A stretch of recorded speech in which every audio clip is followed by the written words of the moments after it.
Hi, everyone. Welcome to Water Conservation Made Easy. My name is Shaina Shay, and I am the Water Resources and Conservation Specialist for Global Water. We have a lot to talk about today, so thank you so much for joining us. I did want to do a quick overview of what we will be discussing.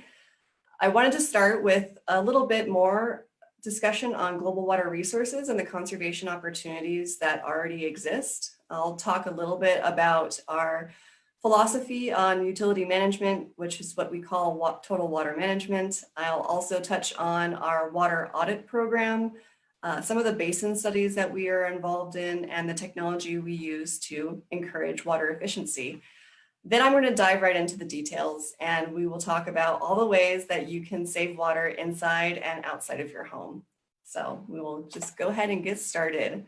Sustainable water management is so important. If you are from Arizona, and even if you're not and you're living here, you understand how important water is as a resource. It's precious and it needs to be used efficiently and effectively. So there's a lot of things as an individual we can do to save water, but there's also a lot of practices that a utility can implement in order to save water and conserve as well. That's why we use total water management. It's really a holistic approach to utility management.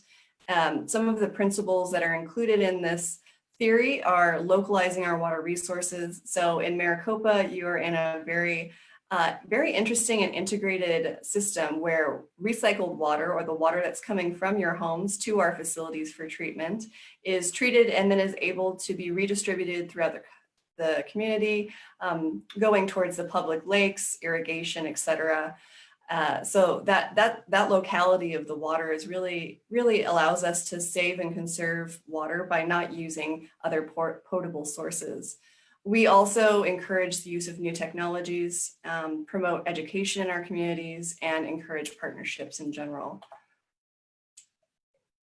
For the bigger picture, water is important across all of Arizona, and it's interconnected. And the Eloy Maricopa Stanfield Basin study is going on right now. It does include the areas shown in the maps, which is the city of Maricopa, Casa Grande, the Auction community, a variety of different stakeholders who are involved in this very connected water area.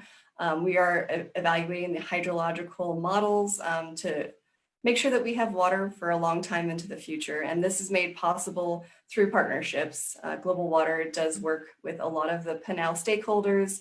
We're involved in the Pinal Partnership and also the Pinal County Water Augmentation Authority. If you do have any interest in the water resources in your area, please feel free to reach out to me as well. I'd love to talk about this stuff. So moving on to the idea of using advanced technology. In Maricopa, we have a really advanced system called automated meter infrastructure, which is installed at every meter. And these are special meters that document monthly, daily, hourly water consumption, all of which is easily accessible by customers online. All of the data is pushed into a platform called WaterSmart. If you haven't already registered for WaterSmart, please do so. It's a fantastic resource. And you can also elect to sign up for high consumption or leak notifications. So all of the data is analyzed through this software. And when discrepancies are noted that may indicate a leak has been detected, a notification will be sent out either by email or even text message. So you will know about that right away. One of the other functions of this technology is the ability to set thresholds for your water use. So you and your household and all of your household members can set a goal for how much water you want to be using. So there's lots of opportunities to use this sort of advanced technology to your advantage. Make sure you're saving water, but also saving money. That was big picture global water. And now let's move on to what we can do inside and outside of our home to conserve. There's really two different ways in which we conserve water, and that's either through the use of technology or by changing our habits. Indoor water conservation habits. These are the tips and tricks that a lot of schools share with their students. If you have children, you may have heard your kids talking about this. Growing up in Arizona, everyone's taught that when you're brushing your teeth or shaving to turn the water off. These are a lot of just basic common sense sort of rules for making sure you use as little water as possible in the home. Some other examples of good water conservation habits would be only to run a dishwasher when it's full. Same goes for the washing machine. And if it's not full, then to size it appropriately with how full the washing machine is. You can also take shorter showers, 5 minutes or less is what's recommended. And in general, just try to avoid putting water down the drain when you can use it for something else. I know people who have put buckets in their showers and to collect the water, which is known as gray water from their shower, and then they go ahead and use that for their indoor plants. So there's a lot of different ways that we can work around water and make sure that we use as little as possible or use it as efficiently as possible. Technology in your home. There have been vast improvements over the last 30 years on the water efficiency of appliances inside of our homes, as well as low flow shower heads, toilets, and faucet aerators. If you are looking for a new appliance, I highly recommend searching or narrowing your search for a new appliance by looking for Energy Star ratings and also Energy Guide. This is an Environmental Protection Agency, the EPA standard, so that you know that these have been tried and true, very water efficient appliances. Something as simple as replacing your shower head with a low flow or even a faucet aerator can save a lot of water, sometimes even half. You know, faucet aerators are really easy and affordable. You can pick them up at the local hardware store. They only cost, I think, less than $1, depending on where you go. But basically what they do is they put more air into the water stream and it allows you to use less water during the time the faucet's on. So there's lots of different ways that you can incorporate the technology into your home. Let's talk about outdoor water conservation. Now, I sort of went quickly through indoor water conservation because this is stuff that we all really know already. But the real opportunities for water conservation in Arizona comes on our usage outdoors. Nearly 70% of our water, potable water that's already been treated for drinking purposes, is used on our landscapes. So I'm going to talk a lot about how we can improve our water use outside. As far as technology in your yard, the biggest technological advantage would be including an irrigation system with an irrigation timer. Having a drip irrigation system with a timer makes sure that your plants are being watered when they need to be watered and the amount that they need to be watered, not more and not less. A lot of times we overwater in Arizona. It's easy to do because we have plants that don't need as much water. And so making sure that we incorporate timing and monitoring of our plants is really important for outdoor water conservation. On the left, you'll see a soil moisture probe. This is a tool that can be used to supplement or to better determine how much water your plants need. It can be incorporated into your planning and also into your programming of the irrigation timer. I've also included a rainwater harvesting tank. Now, a lot of people would say that rainwater harvesting is more of a practice or a habit, and that may perhaps not a technology, but there are some advanced systems that can be included for rainwater harvesting, like the tank that I have shown here and the distribution system that is included so that water gets distributed through the landscape. And I will talk more about rainwater harvesting down the road. Outdoor water conservation habits.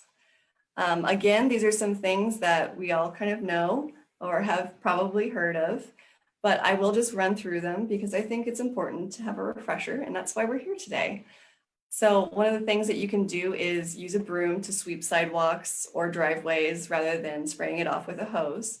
You can also go to a car wash. A lot of times people think of car washes as inefficient, but many of the modern car washes have been integrated with water recycle systems that keep most of the water on site and can be quite efficient. So it could possibly save you water and save the environment by washing in a car wash rather than washing your car in your driveway. Some of the other common sense things would be not to water your lawn on a windy day. Obviously, that water isn't going to be going to where you want it to be going if it's that windy. And on the same vein, avoid evaporation. And in Arizona, we all know how intense our sun is. So we definitely don't want to be watering in the hottest part of the day. The best time to water is early in the morning or late in the evening. Some other habits that you can practice for water conservation would be to regularly test your irrigation system for breaks and leaks. This is something I'm going to emphasize over and over again. This is very important. Irrigation systems are exposed to the outdoor weather. And like I said, the sun in Arizona is very intense, makes it very easy for these plastic bits to break and to create sometimes what can be very serious leaks. It's also really easy to buy a nozzle and put it on all of your hoses to conserve water that way. And just be cognizant of how our irrigation system is supplementing our rain. We don't get a lot of rain here in Arizona, but we do get enough for a lot of our plants to live quite happily. And so our irrigation systems should really be water that's supplementing the natural rain systems rather than vice versa. When it's raining, we obviously don't want our irrigation on because nature's doing it for us. The same goes for changing your water habits with the season, because when it's cooler, your plants won't need as much water. And the most important thing that you can do outside is to practice xeriscaping. So you've probably seen a lot of these plants around Arizona, and I'm going to talk a little bit about the 7 principles of xeriscaping, because this is really one of the most efficient ways for us to conserve water outdoors. Xeriscape, the word itself, comes from the Greek word Xeric, meaning adapted to a dry environment.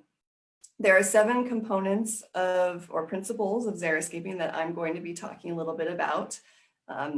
They are as follows: planning and design of your landscape, irrigation, mulch, soil preparation, including appropriate turf, if any, plant selection, and then system maintenance. So probably the most important step is to make a plan. You don't want to plant a problem. I can't tell you, and you probably have had the same experience moving into a new home or renting an apartment where you notice a plant should just not be there. Perhaps a tree has been planted too close to the roof. You've planted something that's prickly where you're going to be walking often, and there's just a variety of ways that you can plant something when it's small and not realize what it's going to look like when it's big. So it's really important to anticipate the future, to think about how big your plants are going to get before you install them. Right now, I just moved into a new house, and I have noticed that in front of each spigot outside, there is something very prickly. And so avoiding situations like that can be really easy if you just think about how this space is going to be used, right? This is a nice little diagram here of how someone has made a general plan for their yard and has incorporated a number of different elements that's going to be both visually pleasing, but also water efficient.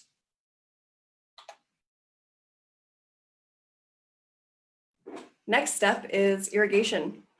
And just remember that irrigation is as easy as 1, 2, 3.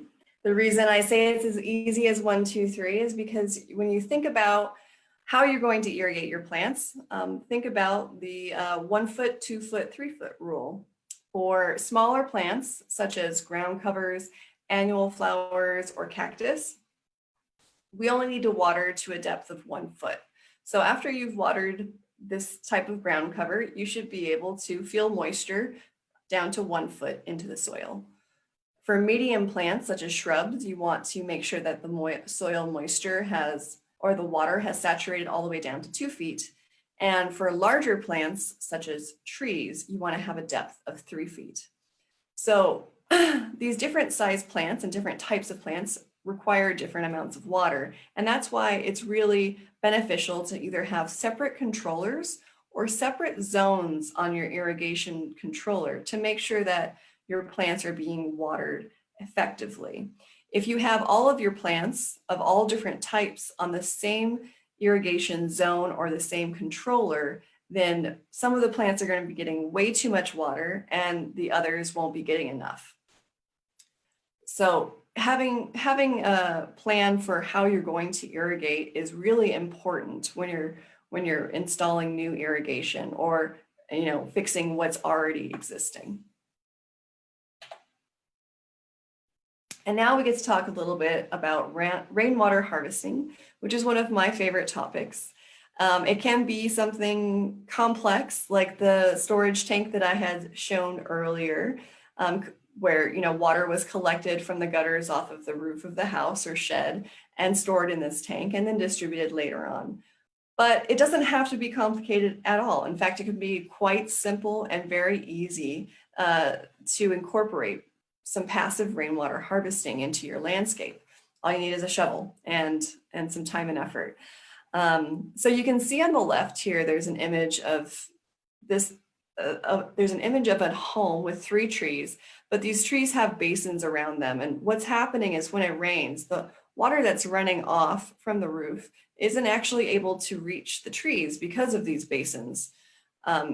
Rather than actually enclosing trees in a circle like this, what we'd want to do is encourage the water to naturally run towards these trees in a basin. And so you can see that on the right-hand side with a little bit of earthworks and a shovel, like I said, digging these indents will allow the water to travel and settle by the trees rather than just running off around the trees. Another benefit from this is to make sure that water is being used in multiple places. Perhaps the first tree collects 50% of the water that's running off, and then the trees on the other side of the sidewalk down here can collect the rest of that and allow for the use of all of the water that's being run off of your property rather than just a little bit that is collected naturally in those basins.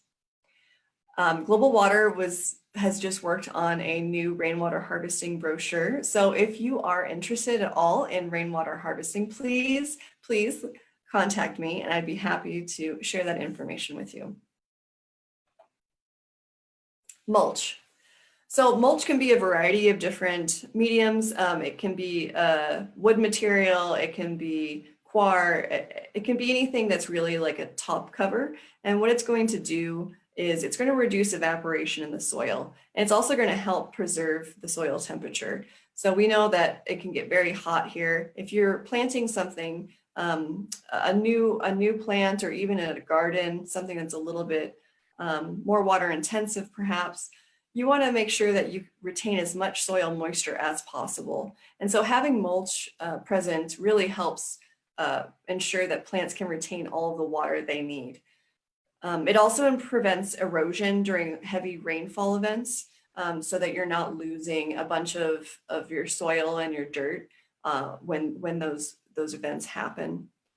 In addition, it limits weed growth, which is great for everybody. Nobody wants their landscape to be covered in weeds, especially if you put a lot of time and effort into planting a bunch of materials. You want to see planting a bunch of new plants, I should say. You want to see those plants surviving and thriving. You don't want to see weeds there. So having mulch, using mulch can really limit the amount of weeds and other plants that exist. Soil preparation, very similar to the consideration of using mulch and integrating mulch into your landscape. Adding compost can also increase the ability for the soil to hold water. It can also add nutrients that may otherwise be missing. So it's important to consider what type of plants you're installing and whether or not they need those extra nutrients. Breaking up the soil in general by a rototilling or through some other measures really helps improve root development because it allows for better infiltration of water and air to those plant roots. So Ground cover. There's lots of different ways that you can make a landscape that's visually appealing, but also water efficient. So you can see some examples here where people have selected turf, but they've chosen little areas to install this turf. So it's not one giant yard. It's very strategic. You know, you have to think about what the use of this turf is going to be. Some people want it so their kids can play on it. Some people want it for their dogs. Some people just want it for that extra pop of green color, that rich, lovely green color that grass can provide. And determining what that use is going to be will help you determine what sort of grass you're going to actually install. You have to consider whether or not you're going to overseed it, if you're going to try to mow it, or if you're interested in exploring other alternatives like artificial turf. Artificial turf is fantastic and it's a great alternative to grass.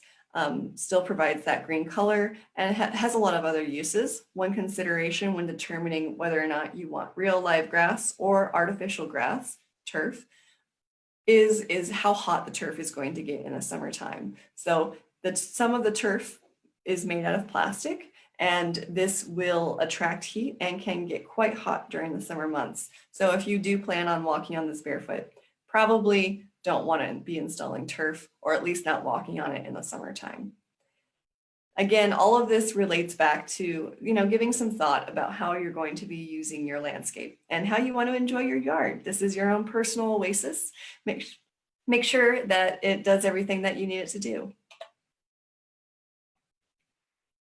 Next, we'll talk about plant selection. I have mentioned this briefly so far, but I think that the desert has a beautiful variety of plants available to us. Now, they may not be the evergreen type or what we might be used to seeing in the Midwest or in the East Coast, but there's such diversity here that you can really use a variety of different plants that use different colors, reds, yellows, pinks, blues, all of the above, to make a really, really beautiful, beautiful yard. It's important to choose plants that are compatible with the water conditions you will be providing. So there are tons of resources in Arizona which offer information about landscape plants that are low water use or desert adapted. One of them is in this pink book on the top right-hand corner, Landscape Plants for the Arizona Desert. If you are interested or if you're looking into purchasing some new plants, you can find this guide online, completely free, online resource. So if you want to learn more about that, just go ahead and give that a Google search. Or if you'd like a hard copy, please feel free to reach out to me and I'd be happy to provide you one. One important thing I do have to say with the desert plants that you probably already know is that you must consider litter and thorns when you're selecting. So if you, for example, are going to be walking somewhere very often, you're not going to want to put a cholla cactus right next to it because you don't want people to be exposed to possibly getting that jumping cactus attached to them. And also with litter, you know, mesquite trees some types of mesquite trees or certain types of palo verdes, they will shed their leaves. It's actually part of their nutrient cycling that they do naturally. It's quite ingenious for the plants, but it can be a nuisance for landowners. So you want to consider what these plants are going to do during all seasons. And now back to system maintenance. Again, got to re-emphasize the importance of checking your system over time. All gardens of any type are going to require some pruning. They're going to require some weeding and some pest control. That's just how it's going to be. But most importantly, in regards to water conservation and making sure you're not wasting anything, is to maintain and check your irrigation system regularly. And then also to adjust those seasonal timers, adjust those timers seasonally. You'll see right here, there's a really great handy dandy landscape watering guidelines.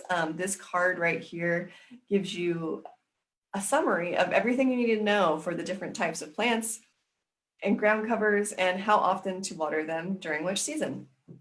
So you can find this online as well, just with a quick Google, or again, if you are interested, please reach out to me and I'll be happy to provide you with a hard copy. So I've talked a lot about leaks, and I do want to emphasize the importance of checking leaks when you find them. The EPA has an annual Fix a Leak Week. This year, it's going to be March 15th through 21st. And we will be participating, and we encourage all of our customers to participate. Even though it's just an annual event, it's important to, when you find a leak, fix it right away. But this week really gives us an opportunity to sort of highlight some of the facts and figures around leaks and to recognize that we can save a lot of water by preventing or by fixing leaks. You can see on the top right-hand corner here that 1 trillion gallons of water nationwide is lost every year to leaks. So by signing up for WaterSmart, you can also make sure that you are completely up to date on what your water usage is. And if you are experiencing any spikes in usage, then you will be able to get a leak notification if you do want to have sign up for those. And in general, if you suspect a leak and you can't find it, please just give us a call. We have a team of experts here who would be happy to talk through some guidelines for figuring out where that leak might be and how we could possibly help you fix it.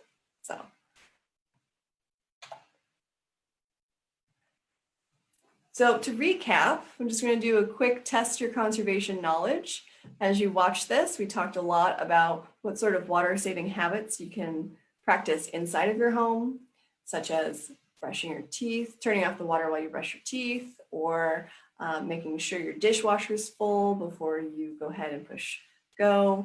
Some of the technology you can use inside of your home to be more water efficient, installing low flow toilets, low flow shower heads, looking for those appliances with energy from the energy guide or with the water sense label on them. And then outside, some of the habits, again, in general, just using less water for activities that don't require it, such as sweeping your driveway or your sidewalk instead of watering it.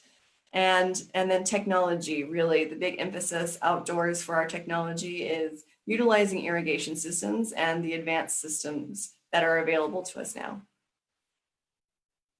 And xeriscaping, some principles of that.